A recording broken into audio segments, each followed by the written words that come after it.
Not room to put that guy back in the pattern. You took that load of coal back to your home base, refueled, and did it again. The Airlift was everybody. It was a terrific team effort, everybody. There was one time that the first pilot over the Brunswick beacon started singing, "Show me the way to go home." This was their last flight on the midnight shift. They were tired, and they started singing, "Show me the way to go home." And as each aircraft came in, they joined in the chorus as they switched frequencies to the approach control. The approach controller and I worked together, and I just tell them, clear them to land, I don't need them.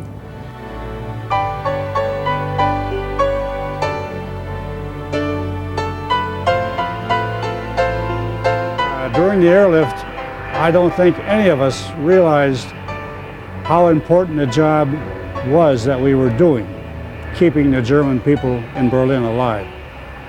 It wasn't until some time later that most of us realized, hey, if we hadn't have done that, maybe World War III would have been fought long before now. If this airlift would not happened, we were Russian.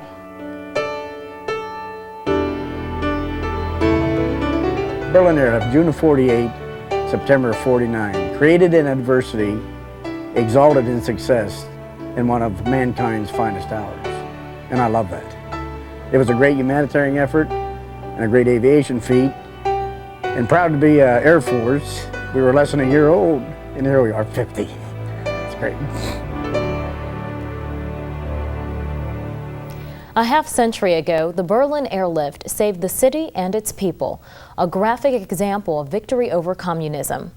One of those who took part in the Berlin Airlift was an Air Force pilot who earned the nickname Candy Bomber because he dropped little parachutes filled with candy during his flights into the beleaguered city. Now, as Senior Airman Ron Morse explains, the Candy Bomber is at it again. Lieutenant Gail Halverson was known as the Candy Bomber. He was the first to drop candy on parachutes to the children of West Berlin. He coordinated the candy drops in addition to airlifting coal and food in C-54 cargo planes.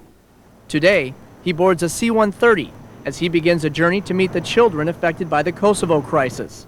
Before going to the refugee camp, now retired Colonel Halverson visited some of the airmen supporting the flow of humanitarian supplies. Know that you'd like to be somewhere else, but when you're keeping somebody alive or getting families together or giving them some hope that someday things are going to be better and you're contributing that way, that's a good mission. He made another quick stop before heading to the refugee camp. Got a few bombs for the kids here. All right, sir. Then it was on to the helicopters. I want to meet the kids and see how they compare to the kids in Berlin 50 years ago. I think kids are going to be kids no matter what side of the border they're born on or what year they were born in, so I'm excited about that. About 30 minutes away, on the other side of the mountain range, these kids had no idea that the Candy Bomber was on his way, or even who he really is. Boy, this is fantastic. Best feeling I've had since the end of the airlift. It was time to say hello to a man who to many represents the charitable side of humanitarian airlift. He started by passing out stuffed animals, then his trademark, candy. These children may not understand the role Colonel Halverson played during the Berlin Airlift, but what they did see was a kind American, once again, reaching out to them. Senior Airman Ron Morse, Air Force News, from Camp Hope, Albania. Well, good to meet you. Good. It's been a part of military ceremonies for more than a century. The tattoo. Originally performed to march the troops back to the barracks at the end of the day, the ceremony is now used to pay special tribute to significant events.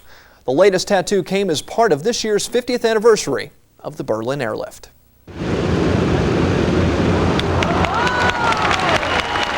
The night began with the arrival of vintage airlift planes. With everyone in their places, anticipation captured the attention of the evening.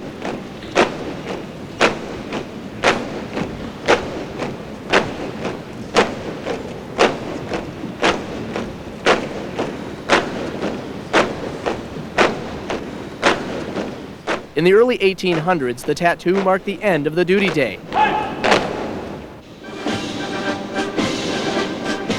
Small bands of drummers and horns marched through German camps with a message similar to what we know as taps. The Grand Tattoo is now one of the highest honors of appreciation the German military presents to Allied forces.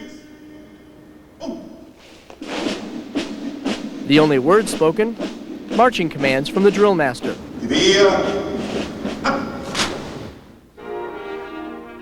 The solemn serenade of the band carried the international language of music, and with it, every note allowed for the reminiscence of those Berliners who lived in freedom, a freedom that was only possible through the success of the Berlin Airlift. In a custom rich with history, the city of Berlin and all of Germany thanked the Allied forces for delivering hope that fed a city with freedom.